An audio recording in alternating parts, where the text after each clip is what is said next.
Terima kasih Anda masih bersama kami pemirsa. Masa depan Indonesia di era digital ditentukan oleh generasi milenial. Berbeda dengan generasi era sebelumnya, generasi milenial tumbuh di era internet booming.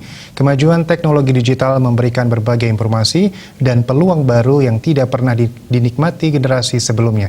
Selain digital skill, penguatan literasi perlu dilakukan di kalangan generasi milenial untuk membentengi mereka dari segala pengaruh negatif kemajuan zaman.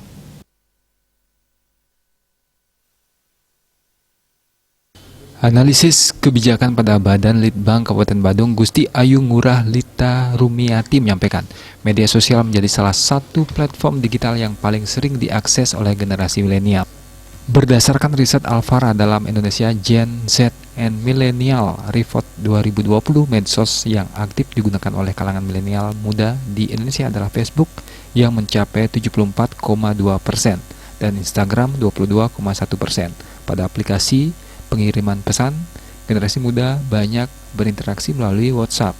Selanjutnya dari tingkat konsumsi internet, berdasarkan riset IDM Time Indonesia Millennial Report 2019, generasi milenial yang mengakses internet selama 4 hingga 6 jam per hari dan pengguna yang mengakses internet lebih dari 7 jam per hari. Terdapat beberapa manfaat yang didapat dari penggunaan medsos seperti meluasnya jejaring pertemanan, membangun citra diri, bahkan juga sebagai media untuk berbisnis. Karena itulah generasi milenial menggunakannya untuk berinteraksi, berekspresi, mencari informasi, berbelanja hingga mengakses layanan publik. Medsos dirasakan amat memberikan kemudahan dalam berbagai aktivitas. Di samping pengaruh positif, penggunaan medsos yang tidak tepat juga dapat berdampak negatif. Salah satunya adalah budaya malas gerak yang dapat berdampak pada gangguan kesehatan fisik maupun mental. Penggunaan medsos yang berlebihan dapat membuat mereka terlepas dari aktivitas sosial di kehidupan nyata. Bahkan di lingkungan terdekatnya, medsos juga membuatnya rentan terhadap beragam informasi yang tidak benar, hoax maupun disinformasi.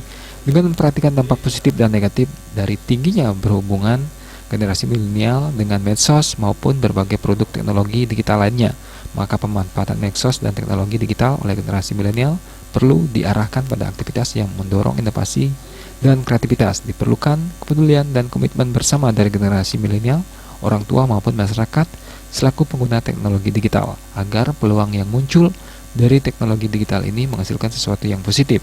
Penguatan literasi digital dan skill digital telah menjadi kebutuhan.